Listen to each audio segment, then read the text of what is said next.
sports all plays. Yeah. All sports all plays.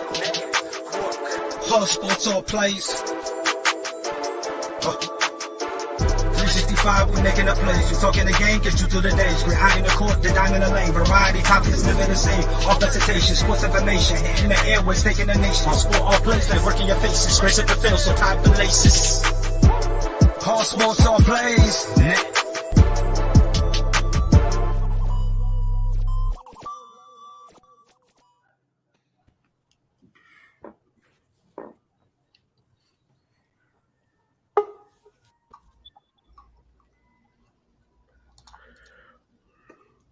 Well, good morning. Good morning. Welcome to the All Sports All Plays Network. As you can see, we have a full house on a Saturday. How about that? My name is Freddie Henderson. I'll be the host for the morning. And when I tell you I have an all-star lineup, I'm talking about it's better than the Golden State Warriors with the head Kevin Durant. It's better than the Showtime Lakers when we had Magic, Kareem, Cooper, Worthy, and the boys. I mean, it don't get no better than this. And hell, we even got one of the touchdown crew members in the house, Charles. Welcome, Charles, to the show. Glad you can come on. Got our brother Jay McLovin. He's on every morning. We got to do Dev. Got Jonathan Mathis. And hey, Jay McLovin, he's going to go back even farther in time today. He's going to be talking about George Mike, and he's going to be talking about all those guys. Hell, he going to even mention some guy that's really a plumber in the NBA back in the day because it's Con Man's birthday today. So welcome, Con Man, to the show. Happy birthday to you, my brother. And then we got our special guest, Mr. Darren Smith, down there at ESPN Radio.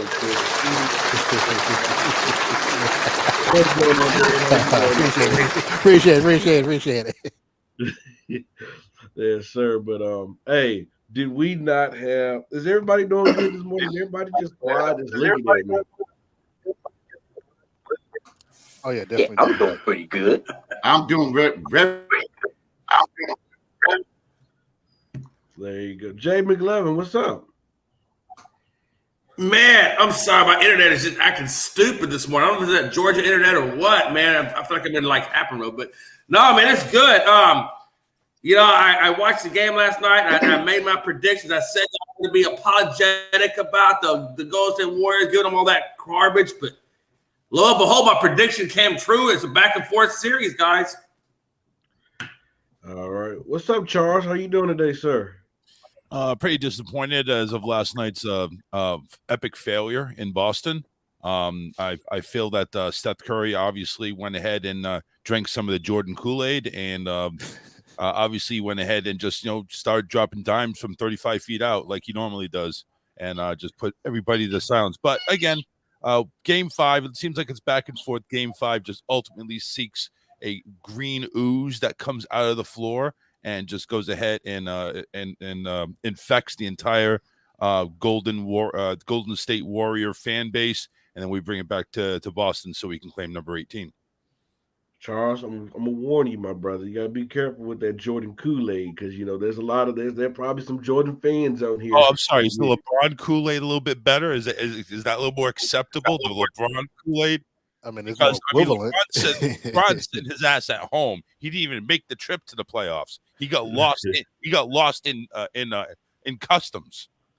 Yeah, but you don't want to compare Steph to Michael Jordan. I mean, again, LeBron's more equivalent because they're playing in the same era right now. Plus, he's 3-2 right now in the final, so he's got some losses on there. Jordan don't have any, so it's kind of blasphemy, put them in the same category.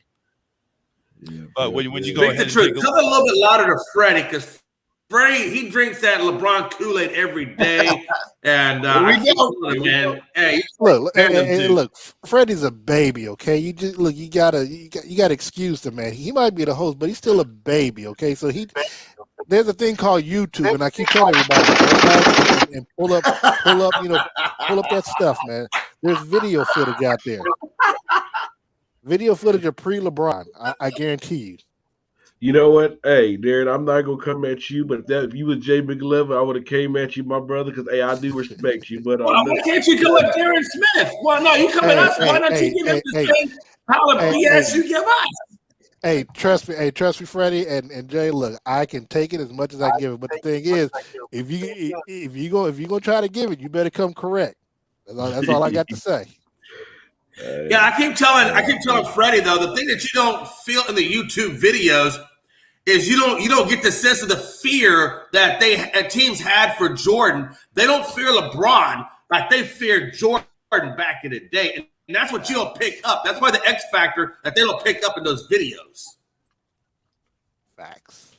Nah, I think if there's anybody that's out there in the NBA right now, I think it would be Curry that would bring fear, because this guy can put it up at it anyway. This guy could put it up in the backcourt, and people would still have to defend him because he can make it from that. So that's the fear you're looking at, where the guy can make it anywhere and drop 45 in a game anytime he wants. You see how Boston had to switch their defense up at the game one. They had to blitz Curry. They had to step up to Curry as soon as he crossed half court. So Boston, Steph Curry is something to fear.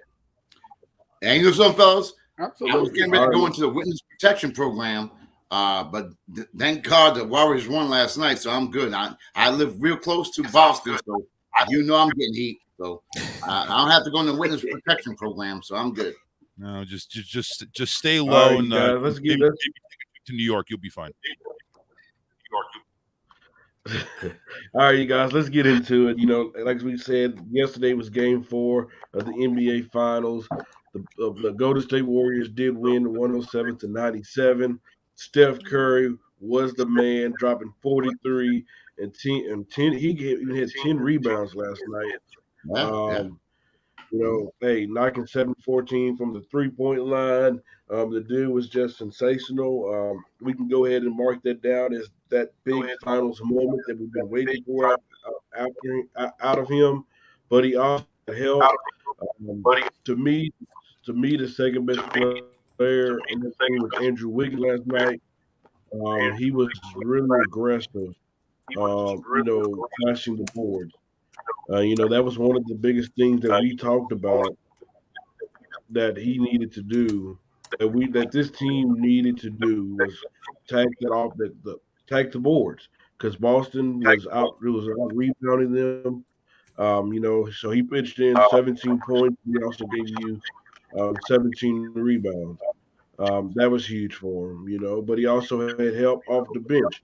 What did I tell you guys the other day? Poole must be better. He came out aggressive last night, and I don't know where the hell Draymond Green went to, but if you look at the stats, he had a typical good game. He had 2 points, but he also gave you 8 assists and 9 to 10 rebounds and 4 steals. So you can go off. If a lot of people was in our group chat was talking about where's Draymond, what is he doing? But if you look at the stats, he was doing other things. Jay McLevin, what was your reaction to last night's game?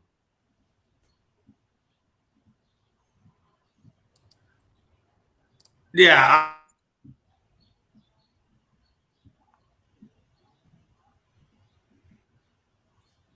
Jay, you there? Jay's on mute right now. You should be on mute. There we go. I'm sorry. I had it on mute because, I want to see. I didn't know if it was me causing the distortion or not. Anyway, Actually, it was. probably going to get a little upset with me right now, but I'm just going to keep it real. I think a lot of times the word superstar gets so watered down. And I saw it again last night, and this is a back-to-back it's a back-to-back seems to be theme with Jason Tatum, where the other night he went 9 of 21. Tonight and then game 4 he goes 9 of 23. I have a real problem with Jason's inconsistency or lack of production when it comes to shooting the rock. And to me, I know people want to call him a superstar, but if you're doing 9 of 23, 9 of 21, to me that's an issue, especially on the biggest stage. That's where superstars are supposed to shine. And the biggest thing I took away from Boston is that Jason Tatum is still not ready for that superstar label, in my opinion. Let me jump in on that, Freddie, because I do want to piggyback on that, and that's actually a good point, because that's the issue that I've been having throughout the playoffs. that so-called quote-unquote superstars who are given that label aren't living up to that label. Now, the only true superstar that's in this series is obviously Steph Curry, because he's on the top 75 and he's top 20 player of all time. Clay should have made the top 75, but injuries and whatever else happened. I will say this: if you're going to have that label, you've got to play that part, and you got to live up to it. The only person I would say on the Boston Celtics who is quote unquote play like a superstar would be Jaylen Brown. Now, I'm not gonna put that status on him, but he has at least been consistent throughout this series.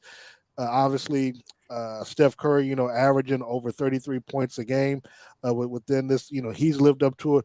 We've seen inconsistencies by everyone else outside of those two players, even Klay Thompson. Look, I love Klay Thompson now.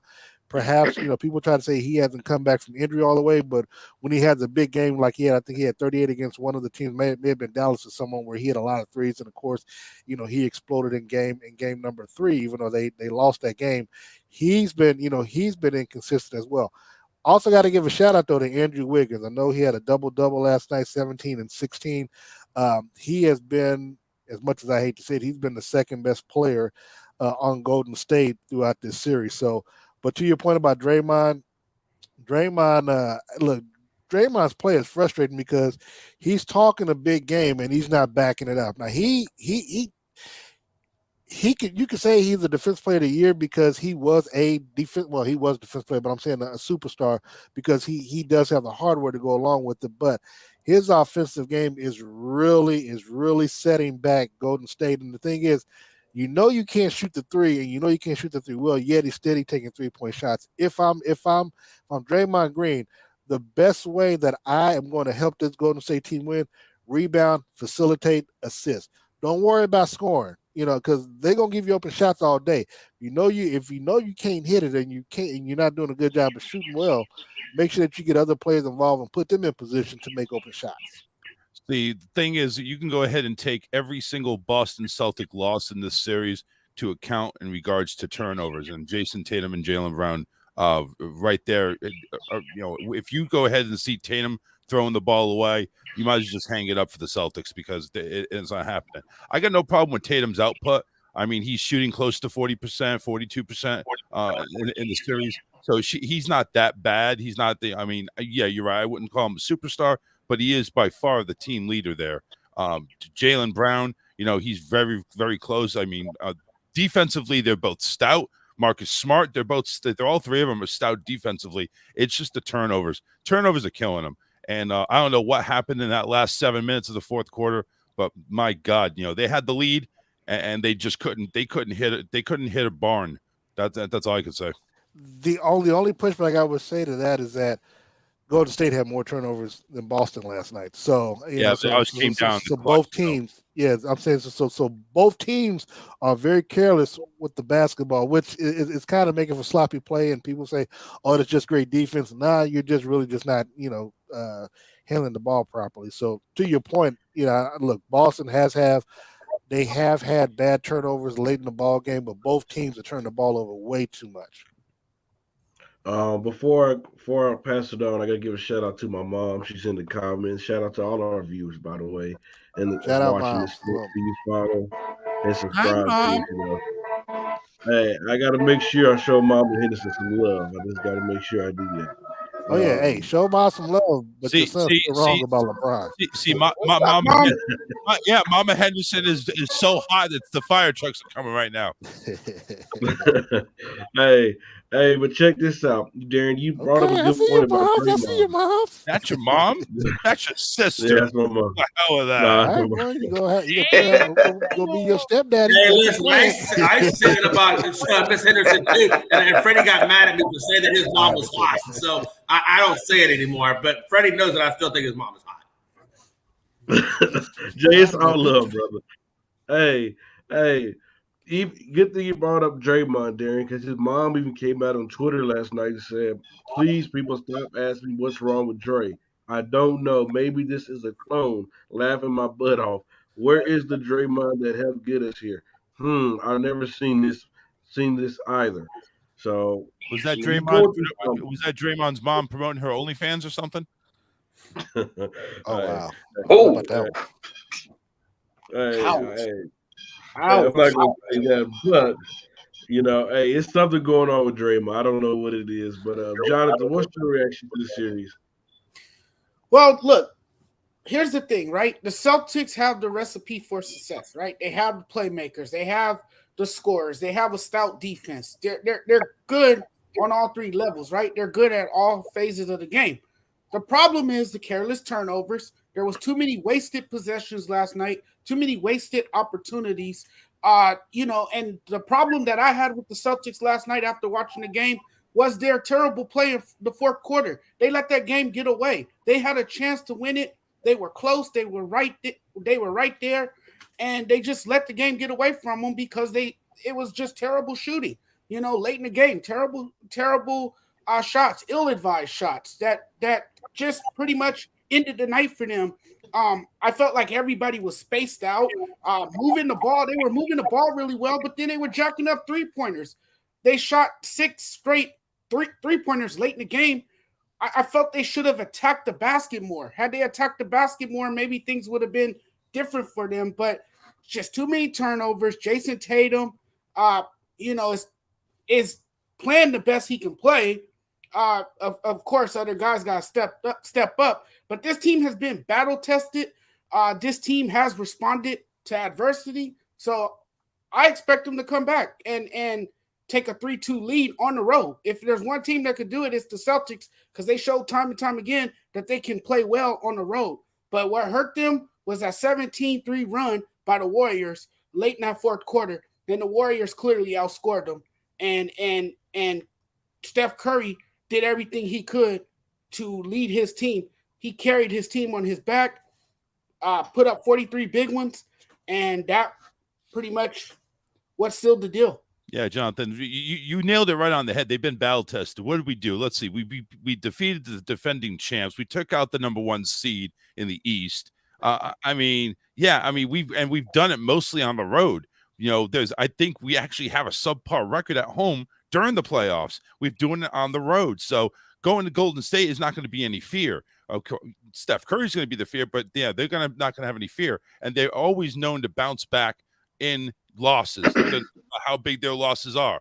But you're right. They did let that one get away. I don't know if that's in their psyche or whatever now, but they got to learn to close out these games. They got to learn to go ahead and do that.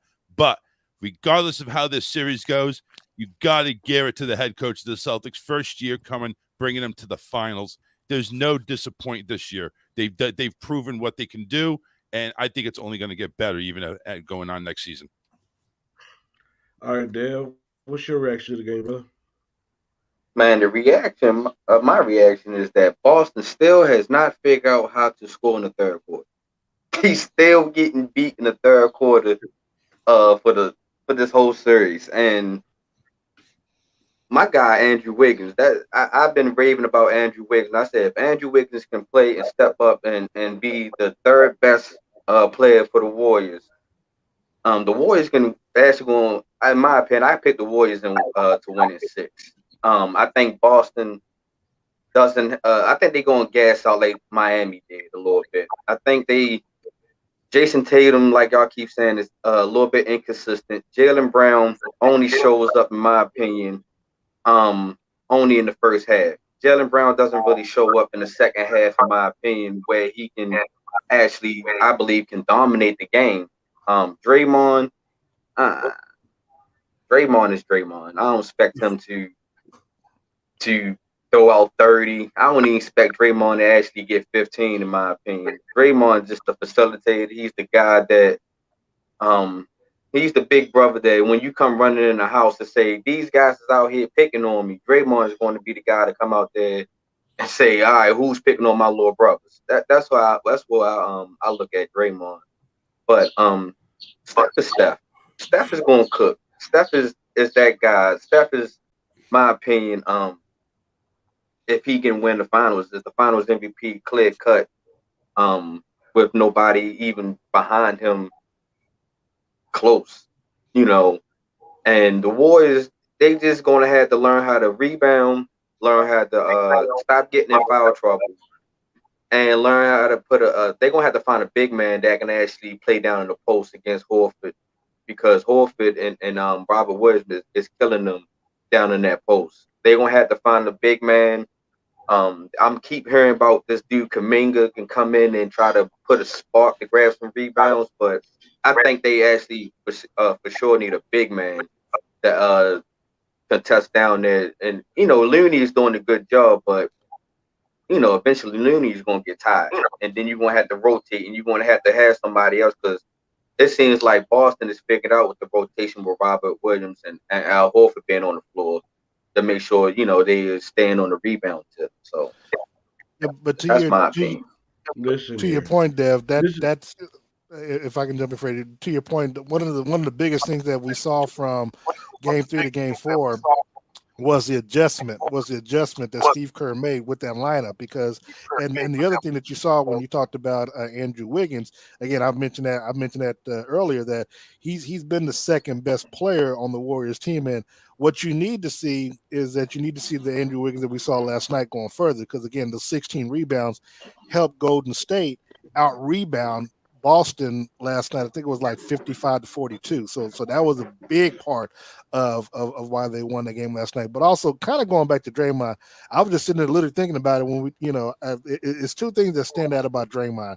Is that Charles Barkley to a T has summed up Draymond over the last 3 years, where he averages a triple single. Now that's a triple single is kind of embarrassing, but front yards have long reigned as the showpiece of the house. Okay, I'm getting somebody's commercial going on right now, but but the worst part is that that Draymond can actually score. If you remember Game 7 when they lost to LeBron and the Cavs in Golden State in 2016.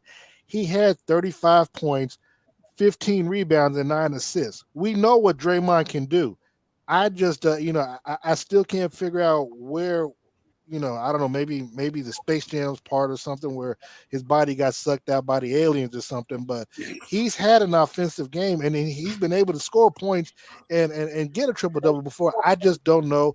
And maybe somebody has asked or will ask Steve Kerr or Draymond between now and Game 5 and Game 6, like, where is this Draymond at, and where has his confidence gone? Because I think the biggest thing with Draymond is his confidence, is that he's always thinking, but especially when you leave him wide open, he's thinking about the shot, and then when you see his shot form, it's like, bro, I just wouldn't do it. And if you saw last night, every time he was getting the ball, it was like hot potato. He was trying to get that ball out to somebody else, even underneath the basket. He see Looney, here, take the shot. And, that's just what we saw last night. I think Draymond need to learn how to shoot layups and mid-range. Yeah. I mean, I think his only best shot last night was a dunk, and I think that was his only shot. I think that was his only shot. They don't really need him to be a scorer, though. They just need him to be a facilitator, a quality defender that he has been, because that's his game. He's that pesky, annoying defender. But Jonathan, here's the thing. He has to provide you some points just so you can respect him enough to where, okay, if we leave him open and he hits a shot, whether it's a layup or a jump shot or even surprise him with a 3-point shot, that kind of opens up, because otherwise you're playing 5-on-4, and that's what you don't want if you're going to the Warriors. Cause look at Grant Williams. He's a no-show, but people are still chasing after him when he's set to shoot, though. Even though he's the no-show in this series. But people still, the Warriors still giving him that little respect of, if he hits 2, Grant Williams can go ahead and hit a couple more. Right. That's true. Right. But my biggest thing, you guys, the reason why Golden State pulled this game off is because they crashed the boards. They got production out of Jordan Poole. But most importantly, I'm going to say it like I said in the group chat last night. I don't get what you think I'm so out of line for saying this. Everybody put pressure on Michael Jordan to close the game. They put pressure on Kobe to close the game. They put pressure on LeBron to close the game. It was time for Steph Curry to step up in the fourth quarter. What's wrong with saying that? I mean, at least before last night in the finals, he was a no-show in the fourth quarter. I understand that you got to play good the first 3 quarters. I understand that it's the complete game, but it's when it's money time to get home, your best player needs to step up, and that's what he did last night. Come on. I mean, it's No, basketball. you got to I mean, nobody's reverse. arguing that point. It was up to Tatum to close the game. He didn't. Steph Curry got him the game and then closed it out. Yep, Well, Jason Tatum Steph finally showed up in the fourth quarter, so he's gonna have to be more consistent. But Darren, what I'm saying is, people was coming at me talking about he's doing everything by himself. He's doing this. I understand that. But what about the fourth quarter? I mean, we put pressure on everybody else in history of the game when it comes to closing. And I'm a hater because I'm asking the dude you the best player on this team to close. Listen, in football, they say you got to play 60 minutes of the game. NBA players, they get 12 minutes less. So they should be having it a lot easier. They only have to play 48 minutes, not 60 minutes. So it's like, football players are playing 5 quarters of NBA quarters. You know what I'm saying? So they got a lot easier. They should be able to handle themselves. Well, going back to your point, Fred, where you talked about Steph again, I don't think that Steph has any problem when it comes to having that pressure put on, because he knows to whom much is given, much is expected. And I think the biggest issue is that, again, I'm with you, because he has not performed well in the fourth quarter. Hell, he scored 21 points in the first quarter in game number 1, and I think he had like 34 points or whatever through 3 quarters, and didn't do anything in the fourth quarter, game number 1, and they lost that game. So, to your point, yes. He has to make sure that, again, the fourth quarter, especially this is the NBA Finals, it's money time. So depending on unless you got a blowout like they had in game number 2, where he could afford to sit out in that fourth quarter, then yes, he needs to Steve Kerr resting them and doing things like that. I'm not really feeling that, because if you're hot, you just got to let the players play, and if you can expand the lead and then give them some rest in the middle of that fourth quarter, where he can sit out 2-3 minutes. And then play, play the rest of the game. But yeah, to your point, Steph Curry has to play well, and he has to play well and be consistent. But again, going back to Charles' point, yeah, Jason Tatum's the same way. I mean, he is the leader of that team, and if you're the leader, you have to show up and you have to perform well every day. And look, if your shot's not dropping, which is one of the things that it kind of showed again last night, even though I think he was, like you said, maybe 9 of or 8 of 23. He was dishing the ball out. I think one of the games he was like 3 of 17, but he had like 13 assists. If you're not able to score the ball or make points, you've got to be able to facilitate. You've got to be able to play defense. You got to be able to rebound. So you have to make sure, unlike Draymond, you got to make sure that you're contributing in other factors to help your team win, especially if the points aren't dropping for you. But finally, somebody gets my point. What I'm saying, they called me crazy when I was saying, because come on, y'all, this is basketball.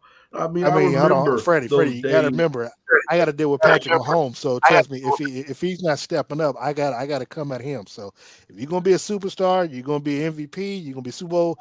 Hey, you got to step up to the plate. So I'm not going to treat Patrick Mahomes no different than I would treat Steph Curry. I expect greatness from you, because that's what you expect, and that's what we expect.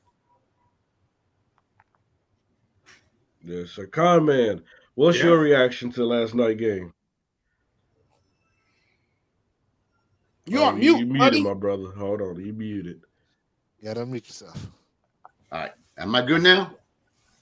You good now? All right, here we go.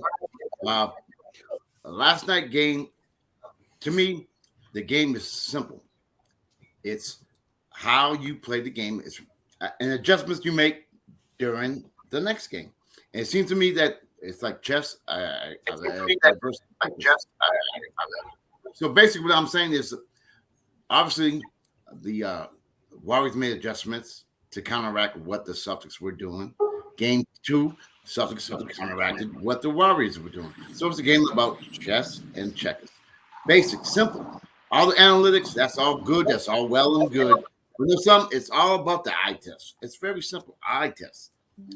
And I think that going back to California, I think the Warriors have a great advantage I think they're going to win it. I'm going with them with 6. I think that they have proven they got the experience. I think the Celtics, because they're going to keep their unit, they're going to keep their core. This is not their year. If you look back in the past, I know I'm going to go history. You all know me. Every team has had to struggle before they made the promised land. You look at the Pistons. You look at the Lakers. You look at the Celtics. You look at the Bulls. Michael Jordan went 7 years. Couldn't win a damn thing. Everybody has to go through the hard times. The Celtics right now, they're not ready. They will be if they keep that core unit together. They got the salary cap down. They got everything going in their favor, but not now. Oh, my boy Mike Hughes is in the house. What's up, man? Mike has made a grand entry. He's a man. He can do that. Oh, I'm just chilling. Now he's just like a lady. No, he makes up. He's fashionably late. Oh, don't you talk to me, sir. But not very fashionable. Mike, are you by Wrigley Field right now? Yes, sir. I'm at work, sir. I'm on break right now, so I thought I'd stop by. Yeah, he works over at Wrigley Field. He plunges the toilets before every game. Oh, Charles talks a lot of noise for a guy who drafted a quarterback in the 4th round. Hey, it ain't glamorous. It's dirty, but it's a job. You said what? Hold on, wait. Yeah, he's pretending he can't hear you. Yeah. Hey, Deontay, are you there? Yeah, I'm here, man. How's it going? Give us your reaction to last night's game. 5, baby. We got Warriors in 5 going on over here. That's how we feel about it, and that's how it's gonna go down. See, I guess we didn't go to public school. Oh, wait, Warriors. Did he say Warriors in 5? Yeah, that's their private school education. Game 6. Maybe that's their private school education right there. Yeah. Sir, we don't. Whoever said that don't know me. Ain't no private school over here. Well, hey, you talk about Warriors in 5. That's the kind of math I know. That's called that public school. Okay. That's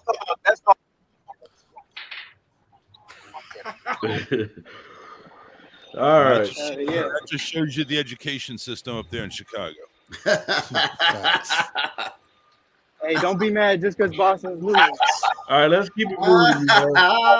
Dude, series is tied. What the hell are you talking about? Let's keep moving.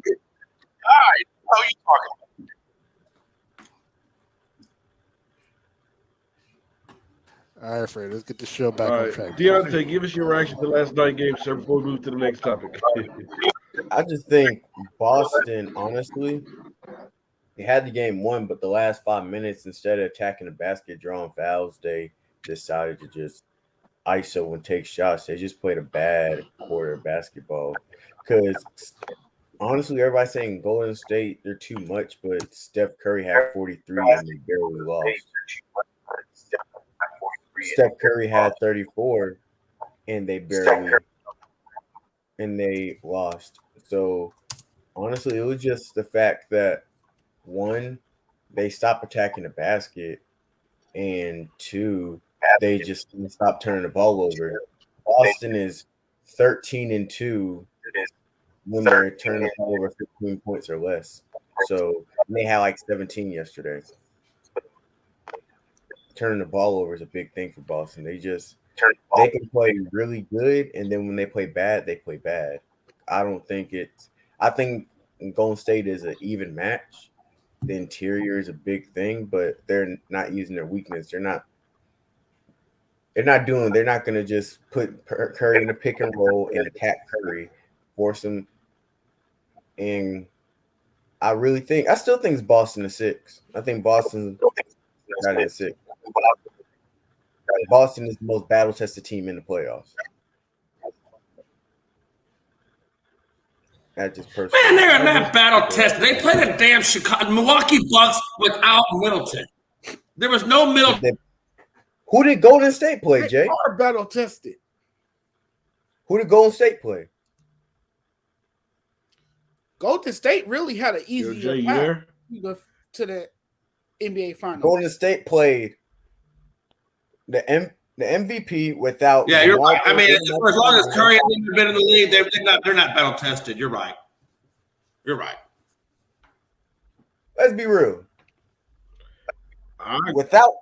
We didn't know what Golden State was going to be like without Kevin Durant, even this year.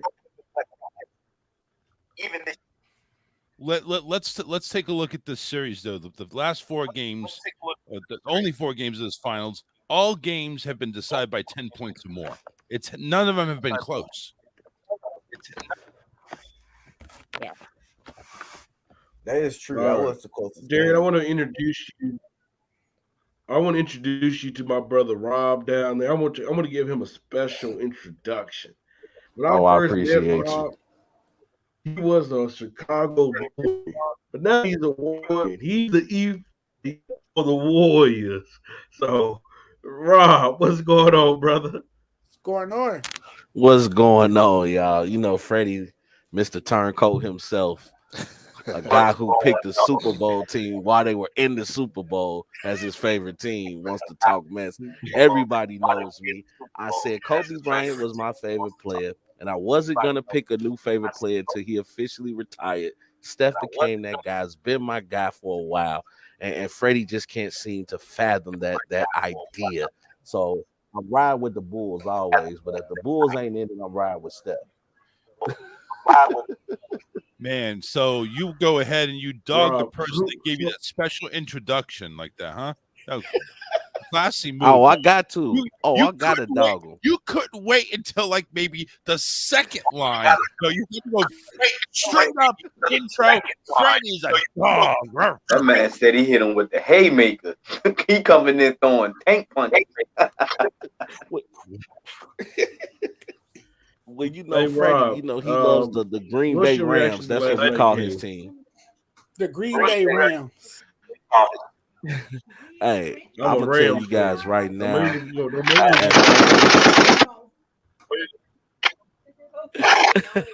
As Ernie Johnson said, as Ernie Johnson has so eloquently put, last night was one of those games where Steph Curry made it look effortless. Let me tell you guys something right now. If you want to talk about an awesome performance, you want to talk about that signature finals move, that's what Steph Curry had last night. When you're talking about 40 points, 10 rebounds from your point guard, 10 rebounds, you ain't got no choice but to say Steph Curry had an all-time game last night. As Shannon Sharp would say, virtuoso. It was beautifully played last night. Steph single-handedly put the Warriors on his back and said, don't worry, y'all. I got you. Well said. Well stated.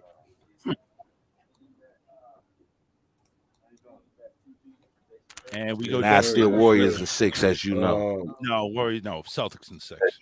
No, so everybody that's if we go dead silence because everybody put their microphones on mute because everybody's at fear of the background noise.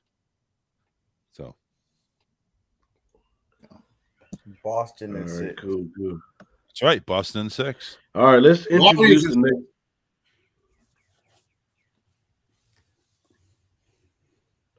All right, let's introduce the next topic, you guys. Nah, it ain't too quiet. You'll say something and then just sit back and we try to figure out what the hell you just said. Something sits like what? What? Starts around 12. He can do. And then if the contract. No, but at the end of the day, look, I think what's going to help the Warriors is that they needed to win last night's game, and because obviously you don't want to go back home down 3-1. They regain home court advantage. Look, they know that they can't afford to lose any more games at home because Boston is good enough to close it out in 6. I do think it's the Warriors to lose. I do think the fact that they can have at least the next 2 of the 3 games at home, I think it shifts. I think the momentum shifts, and obviously, when in a 2-2 series, Game 5 is the most pivotal game. I thought last night was probably the most important game because if they're down, then you've got the you're in the 3-1 situation. I think with this game going back to San Francisco, they got a couple extra days to rest up. I've had Warriors in 7. I hope it goes 7 games just because I need something to watch because, no football training camp late in July. I don't want to be stuck watching baseball. And even though I like soccer, it's still not one of the big 2 sports. I need this game. I need the series to go as long as possible. Plus, I like to gamble, so I like to, I need for it to go as long as humanly possible, which of course will be the 19th. So to be quite honest, this was a big win for Golden State last night because they needed to regain home court advantage, which they got back last night. And so I think going back Monday night, they'll have a good chance. The crowd is going to be loud and it's going to be reactive. And I think, outside of maybe Dale Curry showing up with his chick, maybe he won't be the biggest story coming out of that game last night. Darren, can I say something, fellas? The Warriors, we know about Green. You all remember when you played Michigan State? The brother averaged over 20 points a game. Unfortunately, yeah, I remember those days. All right, but what I'm saying though, we know what he brings to the table, but you got to be a factor. I mean, I know what he does on the defensive end, but you know something? You get the ball, be aggressive. He is a 20-point scorer. Check him out at Michigan State. He can score. Well, that's what I mentioned. That's what I mentioned earlier, Michael. The fact if you remember, the game 7 that they lost to the Cavs, he had 35, 15, and 9. So, he can do it. Yeah, he can do it. I don't know. As I mentioned before, I don't know if it's his confidence or what, but something is lacking to where we're not seeing that offensive production anymore. Because again, for them to win, he has to be able to put the ball in the basket. If he can't, he needs to be averaging a double in rebounds and assists. If he can't contribute with the points, he's got to. But again, the problem with that, even if he's doing that, is that you start to play 5-on-4 because you're going to give him wide open shots, and he's not going to be able to knock them down. So he has to knock down. He has to at least give you 6 to 8 points, but he's got to give you 10 rebounds and 8 to 9 assists to go along with it. He does all that talking on his podcast and all that. When you get the ball in the paint, you got to be aggressive because they're not even paying attention to you. They're going to look at the other players. He has to be aggressive on the offensive end. And see, that's the thing. He's doing all that talking and he's not putting the time and energy into his game. You guys don't realize, when Kevin Durant joined the Warriors, it changed a whole different spectrum of how Draymond played. And then when Draymond played, at first, the 2015-2016 team, when they won the ring and when they went 73-9, Draymond Green was able to knock down a 3 open. That's why they were so lethal. They couldn't just leave open. Now when Kevin Durant played, he became more of aggressive. He became more facilitating, start the fast break, move in transition, that he didn't worry about scoring. He just worried about passing the ball, 7 picks to Kevin Durant, Curry, and Clay. So I think that affected his game in the long run. So he forgot about the scoring part. The only problem with that is the fact that it's been 3 years, and you had well over a 2-year period where Steph and Clay weren't there. So during that time period, his offensive game should have gotten better. But he was never. He didn't have that. He was a scorer in Michigan State. I get that, but he was in the NBA. He was never a scorer. It's like what everybody say. It's hard to flip that scoring switch on. Like it takes a real. People don't realize scoring is a legit trait and skill that not everybody has. And I never thought he was the guy that. I know Draymond can go ahead and give us a 20-point game. I know Draymond is gonna give me my 8 points. Play. Be the defensive anchor on the team, and he's going to be able to move on transition, facilitate set picks. Like he's never been the guy. The problem is, Deontay, they don't need him. Y'all put Draymond Green on a lot, but we don't talk about Jordan Poole. Jordan Poole, but Deontay on that team is a scorer. He averages 19 points a game. But he averages 19 points a game, and Deontay, the thing is, hold on. The thing is with Draymond. They don't need him to give him 20. They just need him when he's wide open, that 3 shot that, they can trust him where he can at least knock the shot down. It's not about him knocking 20 points down. They don't need that out of him. I agree. But when he's open, he got to be able to knock that shot down. But all Draymond has to do is knock down the basket, around the bucket, and play defense and assist. I think Draymond is a scapegoat for the Warriors' problems because he is the easiest, sexiest choice, and he is like the bride of what he got the podcast. He's gonna say what he want to say, so people's gonna put a lot of blame on him. But Jordan Poole has been ever since that Denver series. Jordan Poole has been terrible, inconsistent. Klay Thompson is not the same Klay Thompson, and Steve Kerr is rotation is very small. He's not using Kuminga. He's not using Moody for real. So Draymond Green is not the only problem. Curry is literally and Wiggins, unfortunately, is the only consistent matter in Golden State. But Boston, fam, you know something, fam, though? He's come from the G League. Green has experience. He's been there. He won the ring. Nobody said nothing about the G League when he was averaging almost 20 this season. He developed. But you're putting a lot of pressure on. He's basically a rookie. But Deontay, you got to remember, bro. Listen, in the regular season, he was playing big minutes, but in the playoffs, you got to remember. We always know coaches like to shorten their rotation. You know, he's not going to get the same minutes he was when he was playing in the regular season. Consistent? Why do you think Boston and Miami were so good in the playoffs? Because they had to win. Where did they get Miami? Basketball. Right? Where did they get that? Where did they get Miami though? Look, I don't think the Warriors. They're not here. But I don't think Lakers was not even in the dance. Here we go. Look, I don't think. Did anybody say anything about the Lakers? Did anybody mention? Hey, get out your feelings, Deontay. Get out your feelings, brother. It's not personal, I promise you. Hey, I got your back, Freddie. You know I'm a Laker fan too, Doug. You know I got your back. Look, I don't think I know it. I mean, I know you talking about the Lakers. Darren, when I sent you these topics yesterday, did I have one Laker topic on here? I don't think so. He bring them Freddie's talking about Boston losing because he doesn't want Boston to have more rings than Golden State. More rings than the Lakers.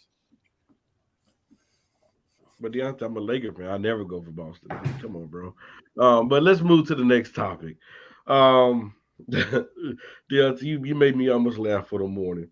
So as you guys seen LeBron James on the shop the other day, he made a mention that, you know, some plans that what he want to do after basketball. He mentioned that he wants to bring a team to Las Vegas and own the team.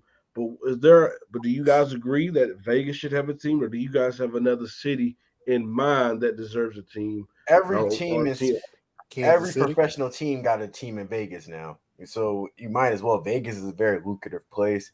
And LeBron James, I could see him being the next owner. LeBron James put a lot into basketball. And I think he's probably going to have to take the MJ route, become a minority owner and gain more capital, and then he'll become majority later. But Vegas, I think Vegas will be one of the smartest moves in the NBA to get a basketball team. But the basketball team got to be good because Vegas got a lot of distractions. It's like the WNBA got a basketball team. The Raiders is in Las Vegas. They got a hockey team. And it's very hot outside. Never understood that. But well, you play hockey inside, so. But I know. I was just saying. They said the same thing about that when they brought a team down to Tampa Bay and Miami. So play hockey inside. Why not playing it outdoors? Yeah, trust me, the NHL is never going to allow an outdoor stadium to play hockey in Vegas. Okay, we understand that. We get that. Like it's just that winter game. I just think it's a hot city. I'm like, the Winter Classic will never Vegas, have Las Vegas. Hockey in a retractable roof. You never thought NHL Vegas. That's what I'm saying. Well, look, there was no obviously a lot of talk. The hockey team more than Vegas because look, everybody knows Vegas is where the money's at, and it's going to be the most lucrative. So why would you not put it in Vegas? Absolutely, I think Vegas is a legitimate sports town now. Let's go ahead and just make it a four-sport town, and that and Seattle. Seattle needs to get their team back. Yeah, and I don't think LeBron's going to be a minority owner. I think LeBron has enough cash flow that he'll be a good, he'll have a good equitable stake in that team. Now he will have to get a group, but I don't think he's going to be minority. I think he's going to have a good equitable stake in that team. But did you see how the Broncos just got sold? Like, imagine trying to build expansion franchise. I get he's a billionaire. I understand he had more capital than Jordan did when Jordan was on the Bulls, but stuff has changed and the money is going to change. Vegas is going to be a very expensive team. It- So I think he's going to have. I agree with Jay. He's going. I'm as a Let's minority. I say he's not going to have a forget. good amount of stake on the team, but I don't think he's going to be the guy with the like. He's going to have to go all around. Like He's not going to be. He's not going to bring in. Well, 49%. He's not going to bring hold in on, more you than guys. 49%. It's going to be a team. But hold on, you guys. It's not about the money, because we got to remember to get into the ownership in the NBA, you have to get like here's all this money. They can still deny you. Those Absolutely. other owners have to Who be and the Sam Hell in the NBA is going to deny LeBron, broken down James, to go ahead and not own an NBA franchise? That's exactly In right. Las That's Vegas. what I was saying. They owe it to Ain't nobody gonna turn down Bron. Leaks right now. They That's owe the it to smartest thing in basketball. If you get LeBron James' own team and it's in So, Las Vegas, with that you being just built said- a whole different fan base. Yep. A whole different fan With base. that being said, they're going to make sure that LeBron is the majority on that team. I mean, hey, I don't see. Could you LeBron imagine being- a LeBron Vegas Wait, team Fred, against Michael Jordan Charlotte team? How Freddie. great of a finals would that be? Holy Freddie, crap! let me ask you. Let Let's me be tell real, you this. Jay. We would Unless- never see a Michael Jordan own team in the finals. Unless there's 24. That's probably true.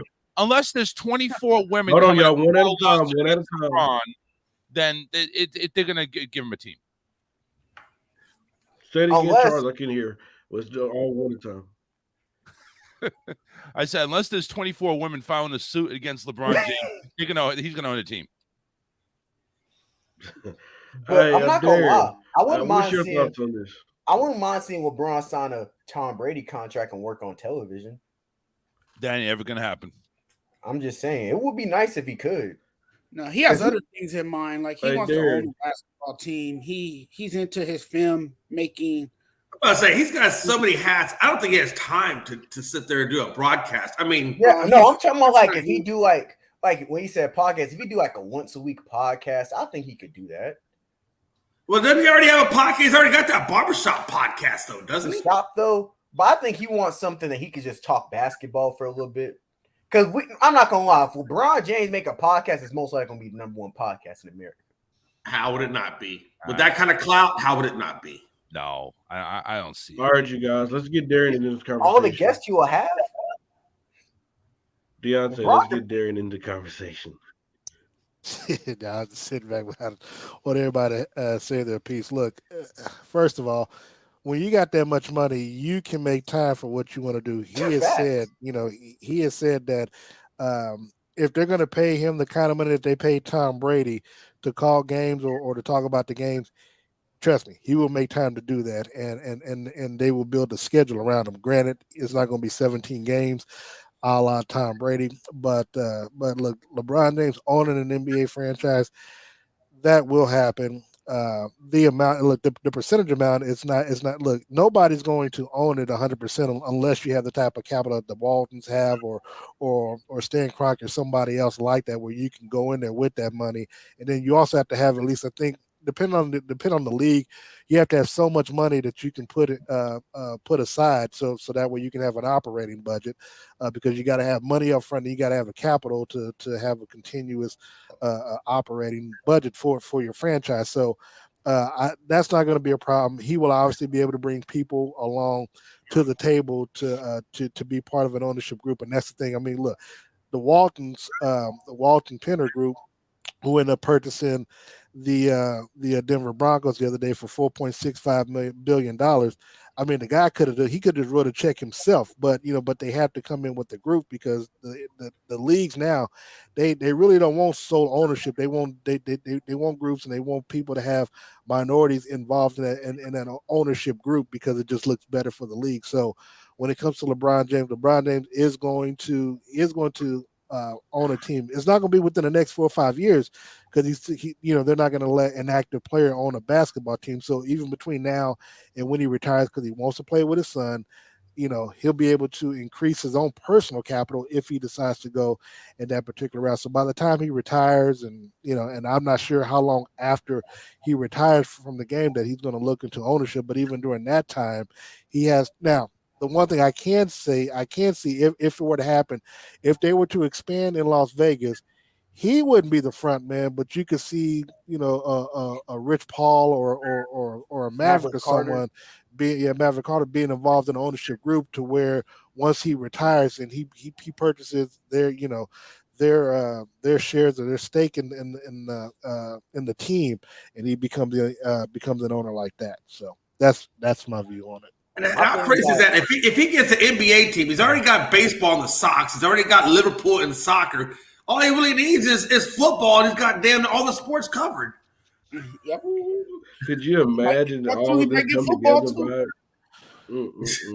I'm just saying, he's got ownership stake in just about every damn sport, which is crazy. But hey, good for him. Shit. I'm just saying, like, you seen the Denver Broncos pay, like, literally, it's $4.6 million to buy the Denver Broncos. I just wonder how much a Las Vegas team would be to start up. That's personally my. Well, no. What you got to look at is what the Denver last Broncos, NBA team sold for, and I think it was the Minnesota Timberwolves that sold for a little over $2 billion. So that's what you can't compare. What happened in the NFL to the NBA. You got to look at the Utah Jazz got a new owner too, I think. I'm not sure. I know the Timberwolves was the last team that got purchased. So I'm not tracking the Utah. I know Utah got a new manager. They let go Connolly, but I don't think they got a new owner yet.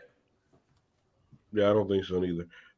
Let's take a quick commercial break because we hit the NFL side of things, and I believe this next topic might be a long one. Let's take a quick commercial break real quick. Get ready.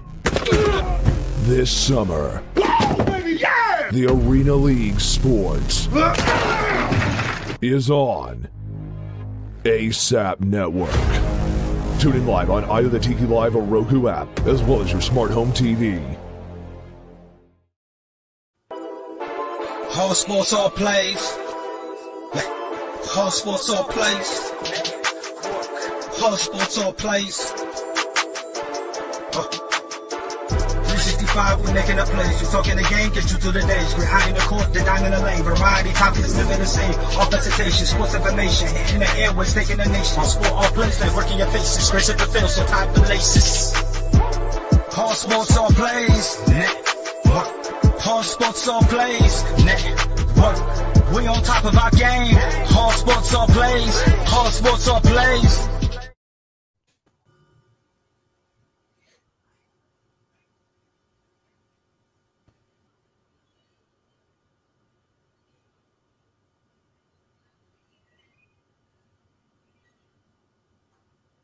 In the comments.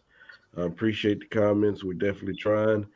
All right. And the story continues, you guys, with the Washington Commanders. What's new? Nothing's new. We got to expect these things at this point, right? The Washington Commanders fined their coach, Jack Del Rio, for comments on January 6th Capitol riots. In a tweet on Monday, the 59-year, and I'm reading this off of Fox 5 in Washington, D.C., by the way, to give them their credit. In a tweet on Monday, the 59-year-old questioned why the 2020 riots following the George Floyd's murder were not being investigated with the same fervor as the January 2021 attack at the Capitol. Del Rio was asked about the tweet on Wednesday during a press conference. He said this, "Let's get right down to it." Del Rio said, "What did I ask? A simple question. Why are we not looking into those things if we're going to talk about it? Why are we not looking into those things? Because it's kind of hard for me to say.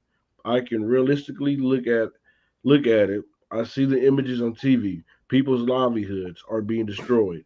Businesses are being burned down. No problem. And then we have a dust up at the Capitol where nothing burned down, and we're going to make that a major deal. I just think it's kind of a two standards," Del Rio continued. "And if we apply the same standard and we're going to be reasonable with each other, let's have a discussion. That's all it was. Let's have a discussion. We're Americans. Let's talk it through." Del Rio later, he later tweeted an apology. I'm going to read that apology. I made comments earlier today in referring the attack that took place on the United States Capitol on January 6, 2021. Referencing that situation as a dust-up was irresponsible and and I am sorry. I stand by my comments condemning violence and communication across the country. I say that while also expressing my support as an American citizen for peaceful protests in our country. I have fully supported all peaceful protests in America. I love, respect, and support all my fellow coaches, players, and staff that I worked with and respect their views and opinions. Jay, you really wanted to dive in on this. I'll let you go take the first stab at this, brother. Yeah. And again, I don't know what goes through people's minds when they're saying what they're saying. I really think sometimes you should bounce your ideas off somebody else before you go out on Twitter and put that type of comment out, because that's just completely irresponsible and reckless on Jack Del Rio's part. And I really expect more out of him. First of all, it was not a dust-up. It was a damn terroristic action that tried to overtake our government. So I think that's a little bit more than just a dust-up. Secondly, I don't know how you can compare protesters, fighting for equality, fighting for the rights of a man that was, basically beaten down, to a military coup. Or not a military coup, but residents trying to overtake the government. They're so completely opposite. One is, people are fighting for equality, fighting for the rights of George Floyd. The other ones are trying to overtake the damn government. In what way, shape, or form should you ever compare those two? They're just not even in the same realm. And then I don't know. To me, it was just a little bit insensitive on his part, and definitely he should have had somebody. He should have been bouncing that idea off somebody before he went out there and put that on Twitter. That's just my opinion. I agree, Jay. There's something you just don't say out loud. And sometimes people just don't understand. Like, to say it's basically a dust-up, that was very stupid to say, in my personal opinion. I believe he should just – well, I don't know. I think anybody that just touched down in Washington, they become ignorant. So – yeah. Like, anybody that goes to the Washington organization football franchise just becomes ignorant, because I guess Daniel Snyder wears off on him. I think Daniel Snyder wears off on him. And I just – at this point, they just need to throw away the whole Washington organization. Man, especially with what Snyder's doing on top of all that. I mean, the whole damn organization. Allegations and everything. Like, it's crazy with this man. So, all right, let's get Devin. No, Charles, you. Now, somebody needs to clarify to Del Rio what a protest is, because if he thinks what January 6th was a protest, then somebody needs to bang down his door and invade him. Well, we're just protesting. Yeah. We're protesting of your Washington Commander team. We're going to destroy everything. We're going to take over your lot. Yeah, that's a protest. No, you idiot. And the same thing. It's like you when you go on your Twitter and you're Coach Del Rio of Washington, you do realize that now you're speaking on behalf of the entire Washington franchise. You're a public figure, and you want to go ahead and make that type of gesture on stuff that happened a year and a half ago. I mean, let it go. Coach the damn team, because right now that team is in disarray. You need to have your priorities, dude. They're Carson Wentz.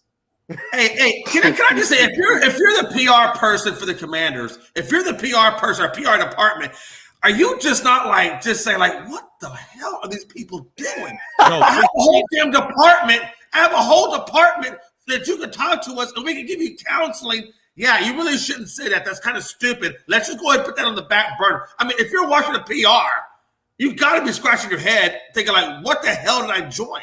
Jay, the closest thing Washington has to a PR department is 13-year-olds making Nike shoes. That's it. Charles and Jay, I go to school for PR, and my degree's in mass communication, so PR's in a little bit of it. I know. I was looking at Jack Real. I'm like, as a person that works, that knows about PR due to my degree, I know not to say that stuff or let them say it. So I know professionally they should know it. They've been doing it longer than me. But I'm not gonna lie, they need to pay their PR department double because they be putting them on they be have to save them sometimes, and it can't even work. Dang, Washington.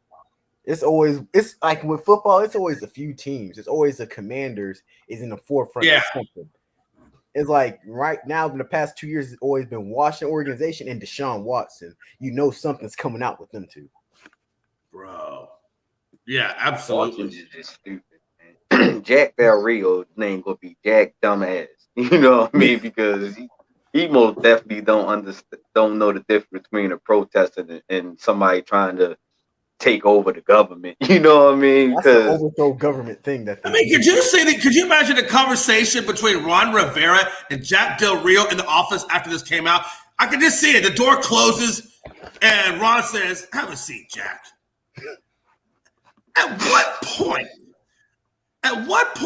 when you were formulating this idea in your head, did you say, should I not probably talk to somebody first? I mean, at what point did you think this was going to be a good idea? And better yet, you know what? I'm taking all your rights away.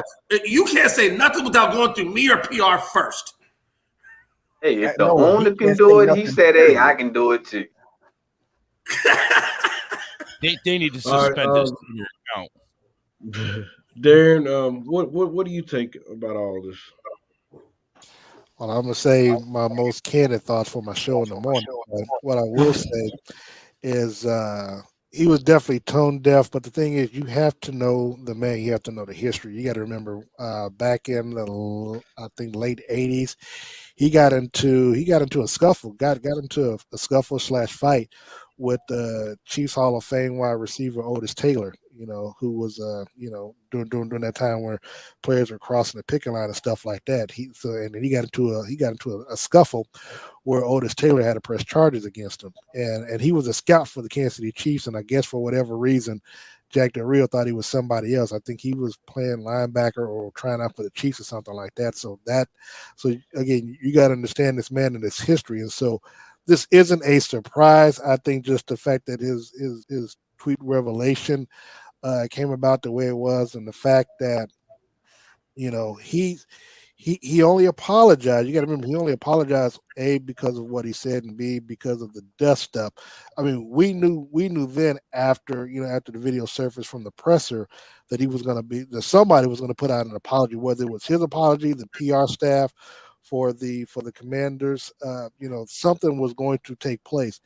Again, I have an issue with the players who are defending what he says. Now, look, it's fine. Look, I'm never going to take away anyone's freedom of speech. Like, people can, I don't censor folk when they, post stuff on my page, whatever. I'm open to that. But the thing is, the only thing I'm not going to do is allow people to either normalize stuff, the whole whataboutism that he was talking about. I'm not going to let people post lies or whatever. So the thing is that in my line of journalism, and I can't speak for anyone else because, from where I got my degree from, which is an HBCU, is that I was taught way back when that the only allegiance that I have is to the truth and to the facts. And what he talked about was not truthful, nor was it factual. So my issue with stuff that he said was, of course, it wasn't based on facts. And so to try to compare what was going on, and I think somebody tried to look, it was murder what took place with George Floyd and the protests that people were doing. They were protesting the police violence as kind of like Rodney King back in 1988, 89. Yeah. People are tired of seeing police, and 99% of the time it's white police officers who are doing things to minorities, more than likely black people. And the thing is, I can assure you, I think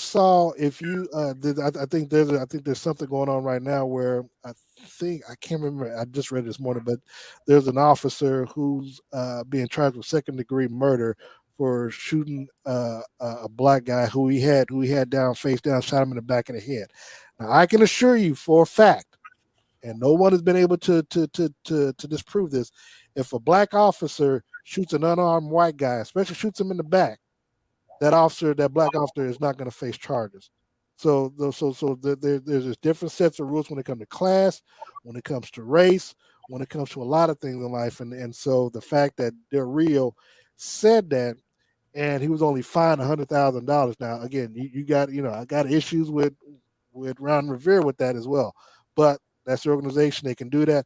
My only issue, of course, is that happened to be his last question, because had he been with the Chiefs and he said that, it wouldn't have been no last question, because he and I would have been going back and forth, and they probably would have took my credential, because I'm not going to let you get away with that and you not be challenged about it. So, be that the way, that's my thoughts on that. And I see Michael's trying to speak, but he's on Mike, you're on mute. Still on mute. He hasn't quite figured out that. Am I good now? Am I good? What? You sound like my grandfather. Am I good? Anyway, fellas, again, going back to historical, Darren, you brought something up that made a real impact on me because my very first cousin, head of the Black Panther Party in New Bedford, Mass. And also, if you all remember in North Carolina, the famous sit-in, y'all remember that? The guy who was in that chair, who has statue of him. His name is Jabril Kazan, and he lives here in New Bedford. And he has given us so much information, so much knowledge. And I come from a different place. So when you're talking about the Washington team, I don't know. It's this poor organization. But, that's for another show. I'll talk to Freddie about that one. That's a whole nother show. But Jabril Kazan, I think he's like almost 90 now. If y'all look at the famous sit-in in North Carolina, y'all know what I'm talking about. But getting back to Washington, it's a mess. It all starts from the top. You know what I mean? Any organization starts from the top. You got to develop a culture. You got to develop a system. You got to develop things. And a lot of teams don't do it. A lot of owners don't care.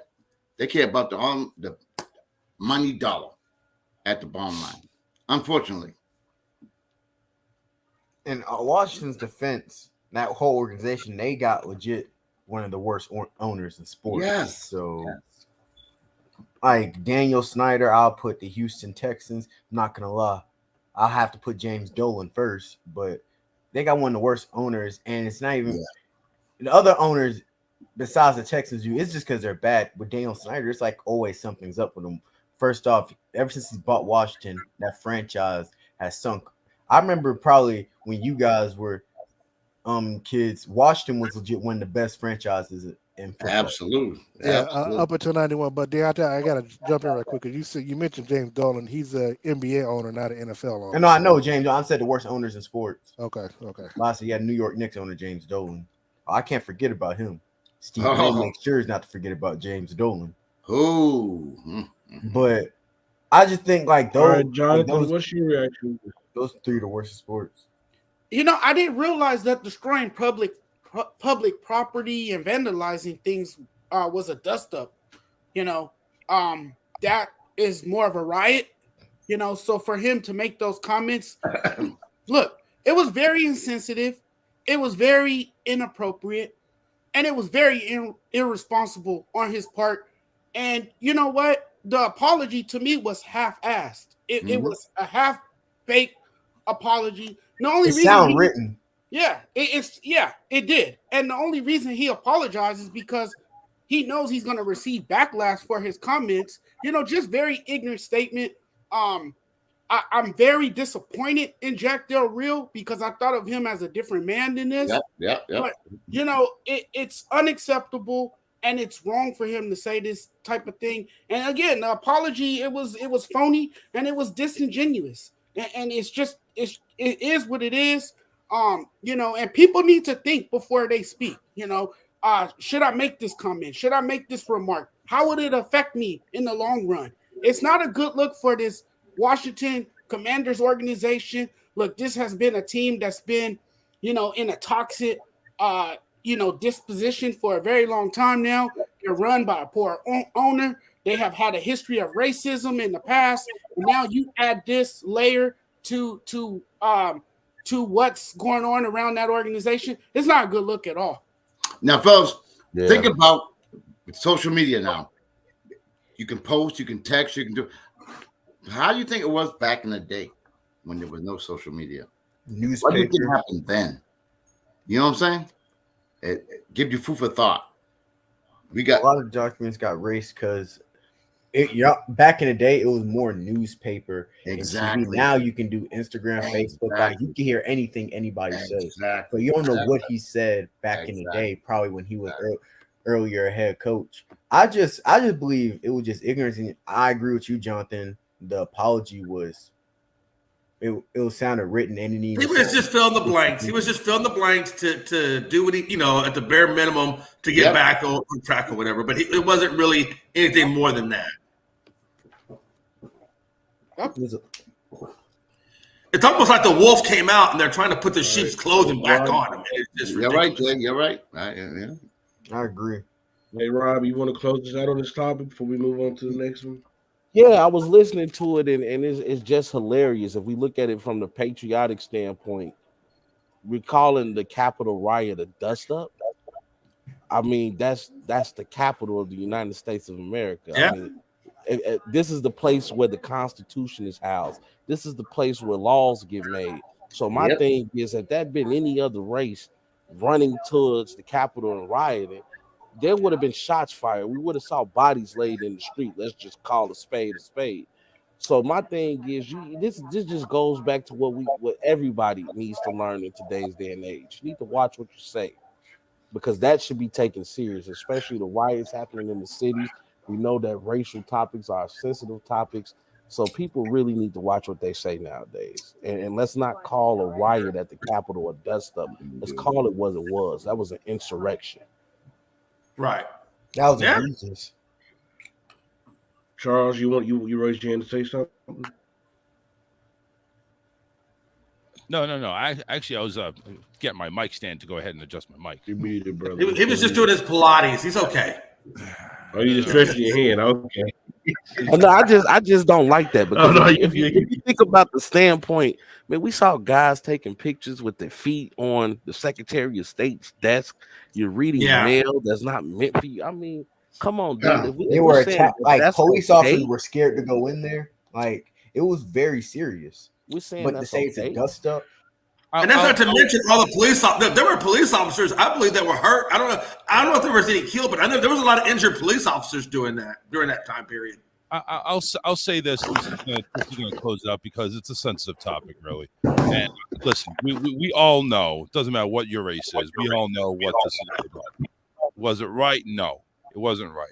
The fact of the matter is, you're going to go ahead and bring it up on your Twitter feed a year and a half after it happened. For what?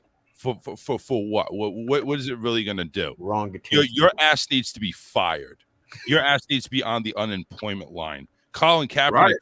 Colin Kaepernick took a knee in uniform, and he got blackballed throughout the entire NFL. Your ass needs to be fired. You go coach in the CFL or maybe in the XFL next year. And to me, when you call this a dust up, to me it makes it seem like all right, y'all. Like you're promoting this type of violence, like you're advocating for it to happen. So this is just unacceptable, and I'm just disappointed. But the problem with the team is when your owner at the top has issues, all that stuff trickles down. The whole organization is basically cancerous, all the way from the ownership all the way down to the coaches, and that's why the whole team is not going to get right until you get the ownership right, and then you work your way down. Right, it becomes very contagious. Right, absolutely.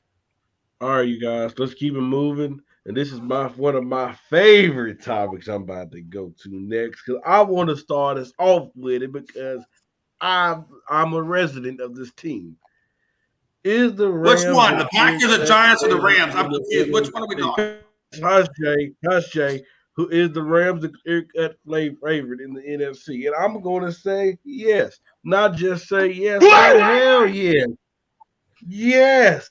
Listen, man, we're talking about Los Angeles, Southern Hollywood. We talking about the Rams that still got Matthew Stafford. We was able to bring Aaron Donald back. We still got Cooper Kupp. We got Allen Robinson. I believe OBJ will be back eventually.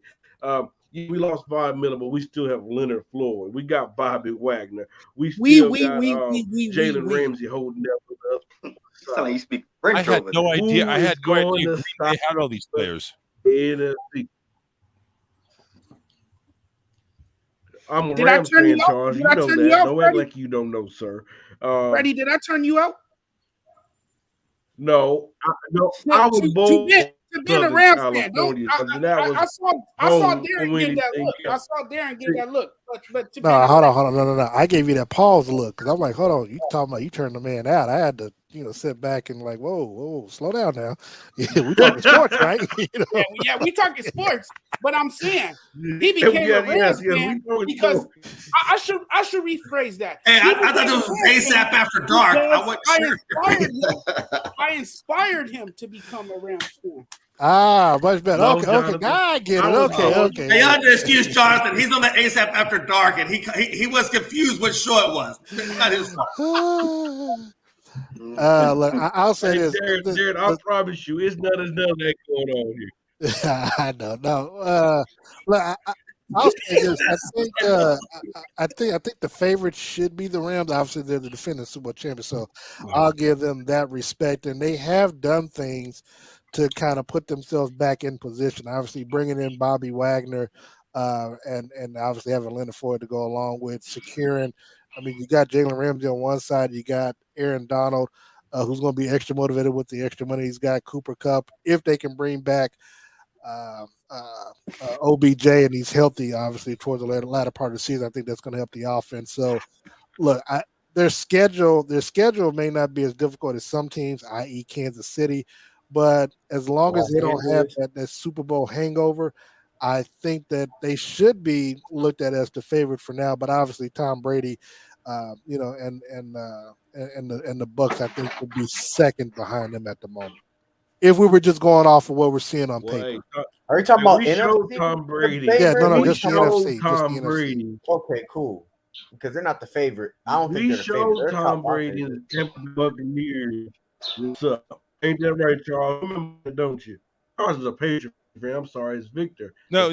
So yeah, you know what? You showed Tom Brady something. You showed Tom Brady you guys could have a big lead and squander it, and then take a deep pass to get a last-minute field goal to go ahead and punch your ticket. That's what you showed Tom Brady. You showed that you guys are weak in the second half.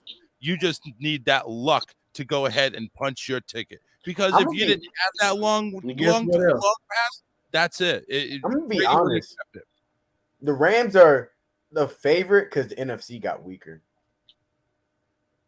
That's it. Oh, yeah. A lot weaker. A lot. Well, because they're the favorite because they're the Deontay, who's your team again, sir? I mean, they didn't lose. Deontay, who's your team again, sir? I'm a diehard Chargers. Freddie, we don't know who your team is. Next year, it might be the Chargers. We know who his team is this year. We know his team. We know who his team is this year in the month of June. Let's see about July. Let's see what happens.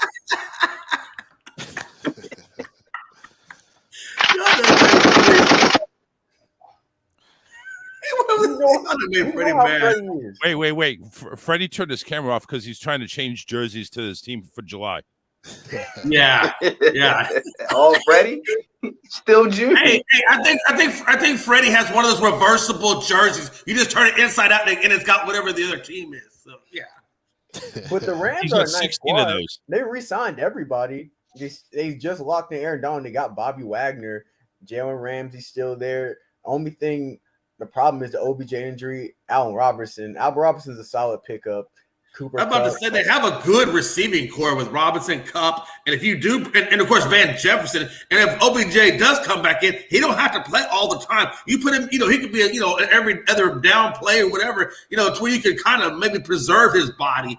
But I tell you, man, hey, let me ask you a question: if Matt Stafford gets a second Super Bowl, is he now better than Aaron Rodgers? See, there you are. You are right there. Oh, sweet Jesus. No.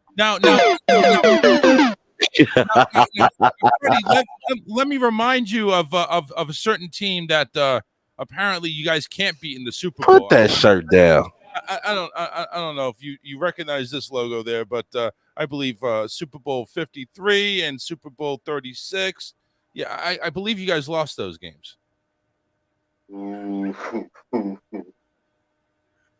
the funny thing is Freddie probably has that same jersey in his closet. But I don't think he'll ever be better than Aaron Rodgers. Bro, he's gonna get better from that. Think about that was Matthew Stafford's first year down there. Yeah, out of what 13? How many more years you got with Stafford? Like he got 2 or 3. You got 2 or 3 solid more years with Stafford. Depending on his injury, if you don't get no injury. At least 2 to 3 more years. Even if you go ahead and win Super Bowls out of all those 3 years, you still don't have as many as the past. But Freddie, I'm not gonna lie, man. I don't care what makes it out there. You know what, Darren? I'm gonna say this. I got a hot take, and I'm gonna say it from Darren. I said it already. I ain't said nothing. What are you talking about? Last year, yes, I said Aaron. Listen, last year I said Aaron Rodgers was a bad man, and I was wrong. Matthew Stafford is better than Aaron Rodgers, and it's okay to say that. It is okay to say. Well, hold on. First of all, you wasn't wrong because he did win MVP last year, so I'm not sure how that's a He went back to back. Yeah, so I'm saying, look, I mean, but people seem to forget that Stafford was never mentioned in an MVP conversation. So do we just forget Matthew Stafford 13 years in Detroit, do we? I don't know. I think that one Super Bowl erased that 13 years, I guess. Where Detroit was. I don't know, man. Hey, how about was that 13 years? He did have the Megatron wide receiver single season leading in yardage. So how bad was Matt Stafford? Maybe it was just a team that put that shadow on Matt Stafford. No, I'm not saying Matt Stafford's a solid quarterback. That's what I was just about to say. So we gonna hold that against him. He's better than Aaron Rodgers. Deontay, you know what Deontay's problem is? Deontay, you know what your problem is, brother? What Matthew Stafford better than Aaron Rodgers? I didn't get to explain myself. Freddie, what's Matthew Stafford better than Aaron Rodgers? If you talk, I can explain it. What? Uh-oh. Are you done? Explain it. I want to know. Are you because every statistical category and eye test shows that Aaron Rodgers is better than Matt Stafford. Fellas, can I interrupt 1 second, please? Are you done now? You're saying they got the same Super Bowl. I give you that. Aaron Rodgers got 5 MVPs. Yeah, Matt Stafford you got keep none. talking. Aaron Rodgers is a first team All Pro. Matt Stafford's not a first team All Pro. Aaron Rodgers, Matt Stafford played with better wide receivers than Aaron Rodgers. Matt Stafford had a first ballot Hall of Fame receiver. We're not going to talk like when he was in Detroit. He didn't have some solid squad. He just couldn't win. The reason he lost in Detroit, we can go a head-to-head matchups. Aaron Rodgers owns the Detroit Lions and the Chicago Bears. Fellas, are you done yet? Who else doesn't own the Chicago Bears and Detroit Lions? Lions? Hold on, man. Hold on. Are you done yet, Deontay? All right, give me a reason. What's the reason? Because that Rams squad is just one of the best rosters in football. I won't get interrupted. No. All right, let me hear. I won't get interrupted. I want to hear your reason. You done? Let me hear your reason. Are you done? Are you done? Let me hear your reason. Are you? Get your microphone. I assume that you're done. Listen. You know, just like Jay McLevin, how he started the show off saying that we put that superstar status on people too soon. I believe the same thing in NFL. We go off our expectations. Yes, Matthew Stafford was in purgatory. He was in a city where they didn't really put much around. I mean, that was a horrible team. So we really can't judge him off of that. I mean, he have a lot of numbers. Go look at his stats. The stats back him up. You look at numbers alone, you look at him and say, okay, well, this dude, he's a pretty damn good quarterback. So take him, but look at Aaron Rodgers, who have been on good teams down there in Green Bay and have underperformed. Yes, he got the MVPs to back him up, but he has underperformed. We have seen him with a Jordy Nelson, Randall Cobb, and Devontae Adams in the crew. And you know what? We blamed them about that defense not being legit.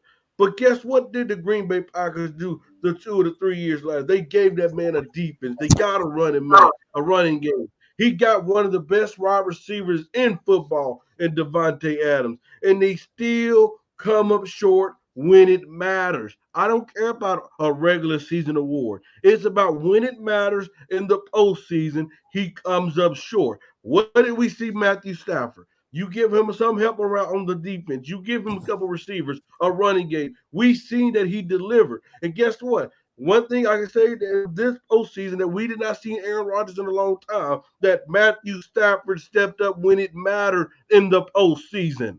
That's why I say, as of right now, Matthew Stafford has surpassed Aaron Rodgers as a talent. I'm not talking about accomplishments because guess he got the MVPs. But when it matters, who can I trust more? Right now, as it be shown, I could trust Matthew Stafford more in the big moments. Freddie has spoken. I will say this. Hey, if Matthew Stafford is able to guide this Rams team to another Super Bowl, and God forbid if it's a back-to-back Super Bowl, you got to start really putting. I'll put him in the same level as Aaron Rodgers. I'm not saying Matthew Stafford's not fine. Look at Charles' picture. I'm not saying Matthew Stafford is not a good quarterback. I'm not saying Matthew Stafford is not top 5 in NFL right now. But to say he's better than Aaron Rodgers when most of the time you're saying talent-wise, Aaron Rodgers, the Packers. When was the last time you seen the Packers get a first-round receiver? Every time a receiver comes to Green Bay and he leaves, he becomes terrible on his other team. Jordy Nelson, Greg Jennings, 2 good examples. Devontae Adams is the best wide receiver in football, but also I'm a firm believer. I gotta see Devontae Adams with Derek Carr. First of all, he had top defenses in football, Matthew Stafford, when he had an Ndamukong Suhs of the world when he was on the Rams, or on the Lions when Ndamukong Suh was the first team All-Pro most of the time. They had Nick Fairley. They had a very good squad. At one point, it wasn't a top defense. It was one of the top. He might have had a Pro Bowl player in Ndamukong Suh. They were a nice defense back then. I'll give you some numbers at the time, but Aaron Rodgers, I get it. The last 2 years, no excuse for Aaron Rodgers. Aaron Rodgers played terrible. He choked in the last year. But to say that Matthew Stafford didn't have a playoff win until he was on the Rams last year. He made the playoffs like 2 or 3 times in a 13-year career. I'm a diehard Phil Rivers fan, and Phil Rivers and make it to the playoffs. I'm not going to say if he next, he won on 2 Super Bowl, I would say he was up there with Peyton Manning. That just sounds crazy. As a dude that's been doing it, Aaron Rodgers, if you look at it, him and Peyton Manning are Aaron Rodgers is the most talented quarterback, arguably, in the history of football. Oh, come on. Now you're really stretching. You lost me there. You done lost me there. Hell no. Who throws as well? Y'all probably seen Dan Marino. Y'all seen Dan. Patrick Mahomes is coming up. I get Patrick Mahomes, but Aaron Rodgers is one of them. We got to say he's one of them. I'm talking about talent. I'm not talking about top 5 quarterback to ever live. I'm talking about the talent. Well, there's a lot of quarterbacks out there that have talent. Hell, Dak Prescott has talent, but he ain't got a Super Bowl. Aaron Rodgers got the same amount of Super Bowls as Matthew Stafford. If he get that 2, Jay, I agree. You got to put Matthew Stafford in a bigger role. But other receivers, he had Megatron. We could easily say that Devontae Adams made. We can easily say that Devontae Adams made Aaron Rodgers look good as well. You got Freddie pissed. Let's go there. He had Megatron. No, look at the numbers. The numbers don't lie. The numbers don't lie. Go look at Devontae Adams' number and go look at that number 2, number 3, number 4 receiver on that team. Why is Megatron literally broke the record for receiving he can't get nobody else the football? Why is that? If he's that guy, he should be able to get the others the football. We've seen Matthew Stafford. Yes, him and Cooper Kupp had a perfect relationship. Guess what? He got Von Jefferson the football. He got OBJ the football. He got the others involved. Why can't Aaron Rodgers do that without a Devontae Adams? You got to also remember, Matthew Stafford was an interception away of not making that Super Bowl too. Like we talk like Matthew Stafford, but we're a prisoner in the moment. I'm not saying Matthew Stafford is. I say Matthew Stafford caught up to Aaron Rodgers. I'm not gonna say he surpassed he's not Aaron Rodgers. He's not better than Aaron Rodgers. He's up there. He's in a conversation with him, but he's not better. I'm just trying to figure out why we spend all this time talking about Matthew Stafford. Facts. Like he's talking like Matthew Stafford is Tom Brady or Patrick Mahomes. No, nobody went that far, but I do think it's ironic. I do think it's ironic that all the years where, let's be honest, Detroit is where careers go to die, and I think it's been said a million times, that he comes out of purgatory, and the first year out of purgatory, he gets a Super Bowl. Kind of ironic, don't you think? But we're putting a lot on Stafford. Kind of ironic. He has the best player in football in Aaron Donald. But you still got to go out there and produce. You still got to get to the rock. He produced. I'm not saying he's a top 5 quarterback, but for him to say that he's better than Rodgers, who is a back-to-back MVP, 5-time MVP, he's also I get if he never won a Super Bowl. That's cute. Regular season award is cute, Deontay. Guess what? Russell Westbrook has an MVP. Is he a top 5 point guard in the league? I mean, that's cute.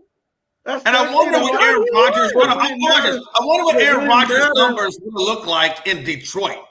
What if Aaron Rodgers was in Detroit? What would his numbers really look like? If Matthew Stafford didn't go to the Rams, would Matthew Stafford be in this conversation? If Aaron Rodgers on the Rams, he did the same thing. Because he's still in purgatory in Detroit. That's Rod was stat. Matthew Stafford's a solid quarterback. Don't get me wrong. Because Deontay's more worried. He's a Chargers fan. They're more worried about regular season awards because he knows Herbert is in a position to win MVP this year. He don't care about when the postseason. You switch teams every 3 days. Topic of the night. You switch teams every 3 months. Deontay, you've been running from me ever since you joined this Freddie, it's true, man. It's true. Deontay, you've been running from me ever since you network. I haven't. Get you on the show because I've been ready to play you, but you've been running from me. How Aaron Rodgers is better. You have not given me a reason how Matthew Stafford is better. No, you didn't, because all you care about is the regular season. It's not about what you just about the postseason. That's what I care about. And in the last couple of times, Aaron Rodgers has been in the postseason this year.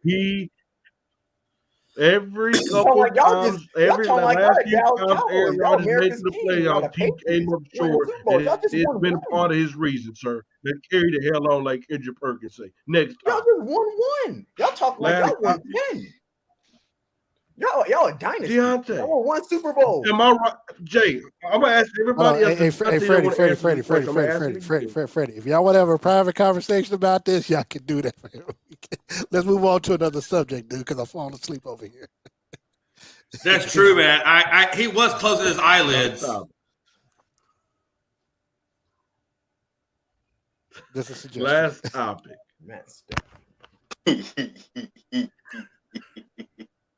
Everybody want to call the Golden State Warriors a dynasty. I thought the last topic was the show. What is your top 5 dynasties in the NBA? Your top 5 dynasties in the NBA. Jay, I'll let you start it off. I don't know if I have top 5, but I definitely got. I probably put Celtics at 1, Bulls at 2. Or it's hard to. And I'm just going by number of championships, not who. Okay, because that's a very controversial. You can go all kinds of rabbit holes on that one. But I'm going to go Celtics, Bulls, Lakers, San Antonio Spurs, and then Golden State. What's the definition of dynasty that we're utilizing, Freddie? Yeah, because I was saying, if you want to say who the best team was, I mean, the Bulls probably were arguably the best playoff team. But if you want to go by number of championships, then all I know is I hear people say that this Golden State Warriors dynasty. I don't think so. I'm just. Well, Golden State can only be considered a dynasty because they have their core players. They have 3 of their core players who are part of those other championship teams that are still there. So that, because again, the Bulls are a dynasty only because you got Jordan, Pippen, and Phil Jackson as those 3 that were there doing the whole 6 times. So it just depends on how. That's why I'm asking what. Yeah, there's a lot of different criteria. It depends on what you're looking at. Yeah, in Dynasty, are you talking about like 80s? Like, for example, like Dynasty, I'll say like 80s Lakers, 80s Bulls, 90s Bulls. Or are you talking about like the whole franchise? Because if we do that, then I give my top 5. It's not that hard. It's not. I'm gonna give my top 5. I got number 1. You got to put the Chicago Bulls there. They 6-0, never lost, never took it to a game 7. You got to give them their respect. Okay. 6-0 in the finals, never took it to a game 7, never lost. Got to give them their respect. You got to give Boston their respect as well because what they did back in the Bill Russell era was just crazy. Number 3, Showtime Lakers, man. Magic coming in as a rookie, playing center in the point guard position. Kareem, Cooper, Thompson, and Worthy and them boys, what they did was phenomenal. Hey, number 4, I got to even give it to the George Mikan Lakers era because, hey, when you do a three-peat in the NBA Finals, it's not easy to win championships. They did a three-peat. Something that this Warriors team didn't do. The Chicago Bulls team, they did it. The Boston, they did it. Golden State had a chance, but they didn't do it. And number 5, I got to go back to the Lakers again, the Kobe and Shaq era. They did a three-peat. Something, like I said, that this Golden State Warrior team You can't use the do. Lakers 3 times. You just say This Lakers. the most biased list I've ever heard in my life. You Very can't biased. have Lakers 3 at a top 5 or 6. Hey, man. I got the Lakers number 2. And by the way, I'm going to go with the other Lakers. I don't understand how you can look at Bill Russell and 11 championships in a row and not have that number 1. I'll give the Celtics good too, but I'm going to have the Lakers at 5. Like 3 out of Michael the Jordan top 5 are went 6-0 in the finals. They went Bill 6-0. Russell They Celtics won 11 rings. So how about this? Let me give you mine because I got to jet out of here. Number 1, the Celtics. When you go ahead and win 8 in a row, I'm sorry, you go ahead and give it to the Celtics. More than the Bulls did, more than the Lakers did, so eat it. Well, we only play 4 teams. It's a round robin affair. But be that as it may, go ahead. You guys are going on all in. That's fine. Number 2 would be the Bulls. They went 6-0. Number 3, I would go with the Warriors. They're most recent, 2015, 17, and 18. I would say number 4 would be the Spurs. And just to piss Freddie off, I'm going to go ahead and say the Miami Heat of the big 3, leaving the Lakers out of it. Have a nice day. My top 5. You know how to push me out. Man, that's like passing gas in Freddie's face and not even saying excuse me. My problem with the 60s, like the era, like modern day, You got this Warriors team. they take That basketball. Shaq and Kobe Lake team. There's no way in crazy. Anyway, guys, I'm going to run. Make sure you check out the Touchdown Crew tomorrow, 10 a.m. Eastern. I'm out of here. Shaq and Kobe, like, my top 5 will be I'll say the Boston Celtics in the 60s because 8 championships. I understand they didn't play against guys. They played against like police officers and neighborhood trash guys, but 8 championships. I'll give them that. I can't knock them on that. 2, I'll put the Bulls of the 90s. It's Michael Jordan. 3, Shaq and Kobe Lakers. I got to put Shaq and Kobe's Lakers in there. 4, I'll put the Spurs. With only reason I put Shaq and Kobe Lakers in front of the Spurs because when Shaq was at his peak, Shaq is the most dominant force in basketball, and Kobe Bryant was coming in. Then you got the Spurs. Spurs got 5 though, so it's kind of hard. Only reason I did it because Tim Duncan is a top 10 player and the best power forward ever. You got Greg Popovich, you have Tony Parker, man. You know, we had core right there, stayed together, won 5 rings. And 5, I'll have to put Golden State. Golden State did it in 3 different aspects. They did it differently. With Steve Kerr, with Stephen Curry was the main focus. He was unanimous MVP back-to-back, won a ring with there. Then they won it with the Kevin Durant phase. Kevin Durant, I understand there was most on with Kevin Durant. Then if they win it with this phase, they won it in 3 different eras. So it would be crazy to not say they're a dynasty. They're one of the best teams. That Kevin Durant roster, one of the best rosters in basketball history. We got to put Golden State in. I said one of them. They're one of them. They're one of them. You got 2 of the best shooters ever, top 5, Curry and Clay, and you got arguably him and Jordan are the best pure scorers to ever touch a basketball. In Kevin Durant. No, and I'm a Kobe hell fan. no. And I'm a Kobe fan. Hell no.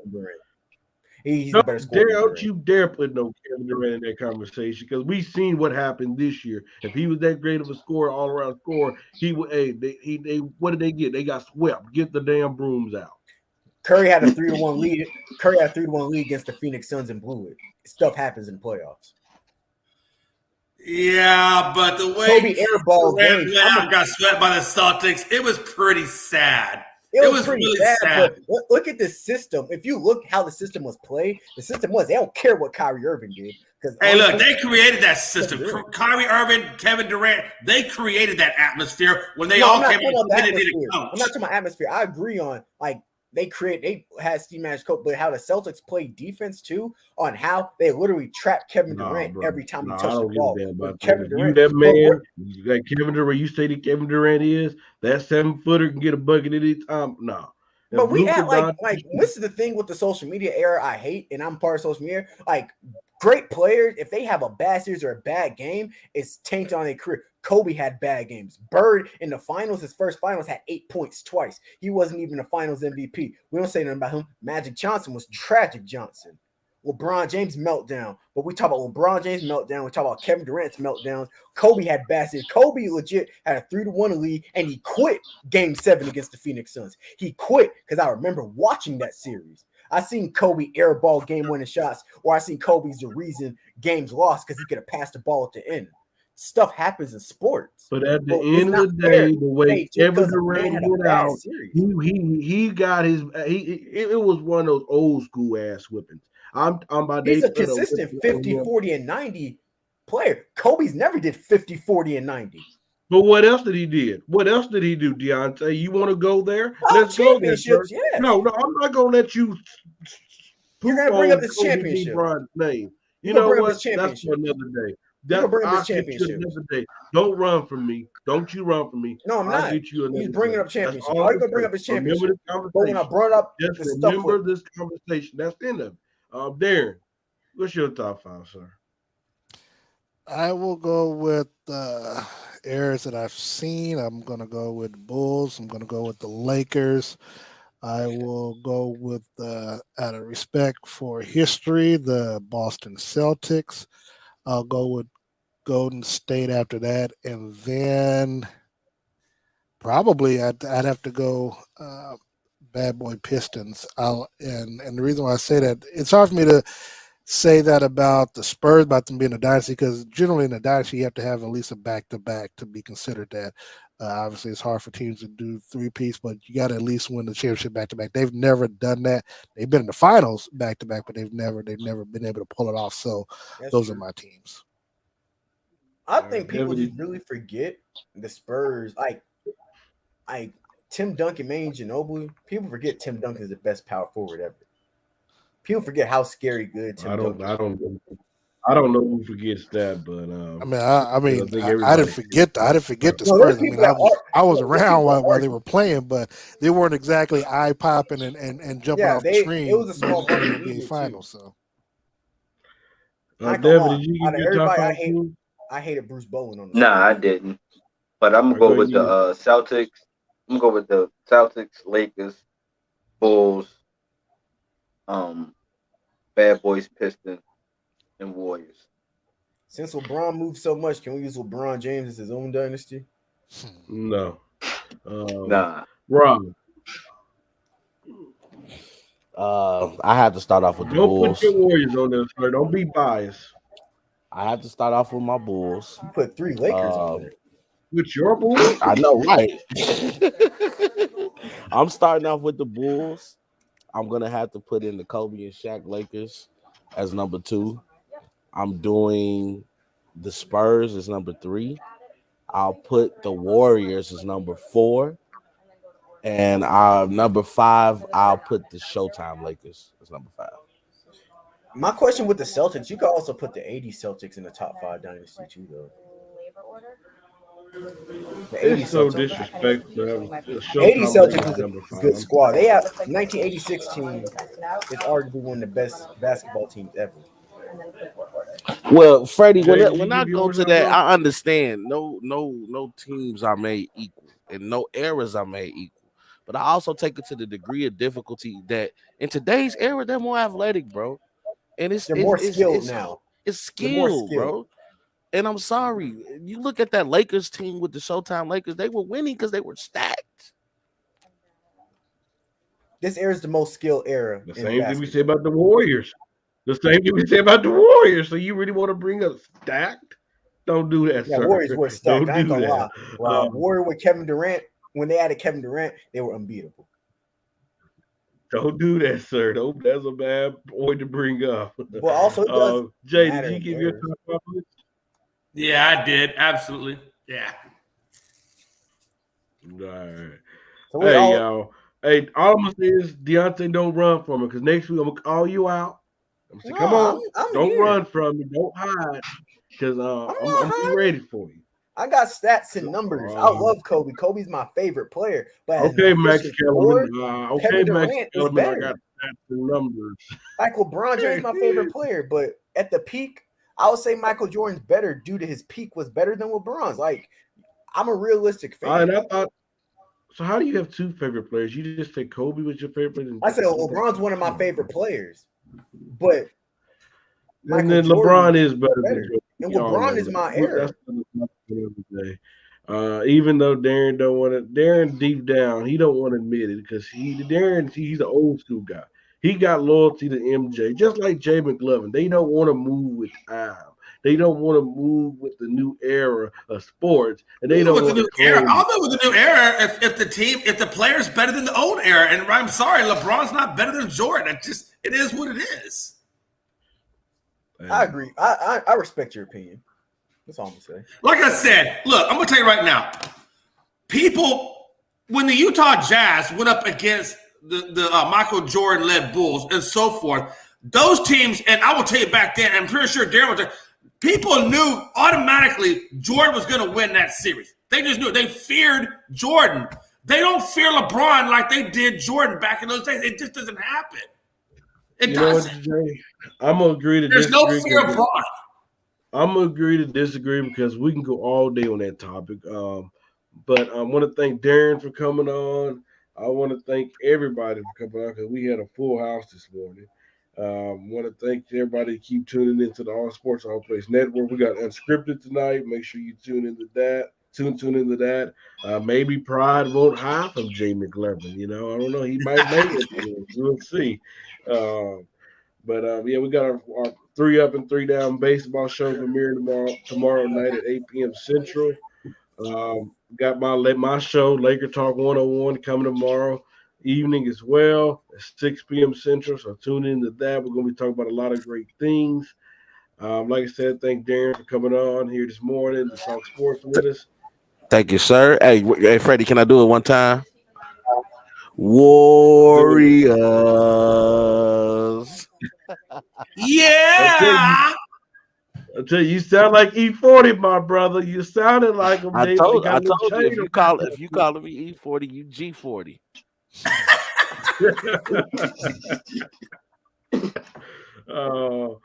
But I want to thank everybody who came on this morning. Until next time, we are. Hey, Darren, tell everybody where they can find you real quick. Well, as you see on the name tag, you can find me on social media at Darren Smith WHB. Facebook, you can find me you can find me on Facebook as well. Just pull up the name Darren Smith, and I'll be on the radio tomorrow here locally, Sports Radio 810 WHB, or you can log in online or download the app, Sports Radio 810 app, or 810WHB.com from 10 to noon tomorrow Central Time. Thank you. Yes, sir. Yes, sir. All right, y'all take it easy. We gone. All sports, all plays.